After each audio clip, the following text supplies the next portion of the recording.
દિવસે ને દિવસે સાયબર ક્રાઇમના બનાવો વધી રહ્યા છે। તેવામાં હવે સુરતમાંથી કેટલાક ચોંકાવનારા સાયબર ક્રાઇમના કેસો સામે આવ્યા છે, જેમાં હવે ઠગો કોઈ ઓટીપી કે લિંક દ્વારા નહીં પણ ગે એપ્લિકેશન મારફતે લોકોને લૂંટી રહ્યા છે। અત્યાર સુધી આવી 3 ગેંગ ઝડપાઈ છે, જે ગે લોકોને શિકાર બનાવી લૂંટને અંજામ આપતા હતા। કેવી રીતે આ ઠગબાજો શિકારને શોધી અને મિશનને પાર પાડતા હતા તે અંગે સાયબર એક્સપર્ટ સ્નેહલ વકીલ માહિતી આપતા જણાવે છે।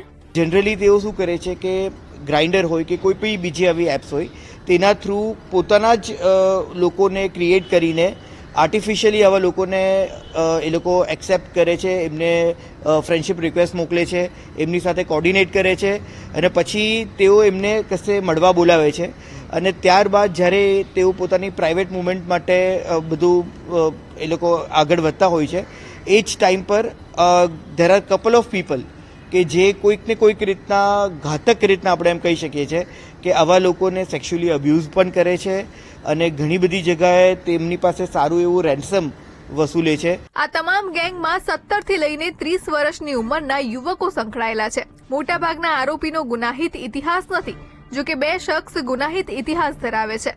આવા કિસ્સામાં જેટલું બની શકે એટલું જલ્દી સાયબર ક્રાઇમનો સંપર્ક કરવો જોઈએ। સુરતમાં ગે એપના ઉપયોગનો હવે દુરુપયોગ થઈ રહ્યો છે।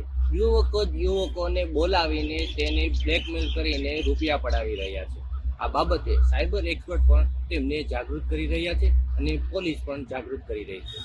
સુનિલ પાલડિયા, દિવ્ય ભાસ્કર, સુરત।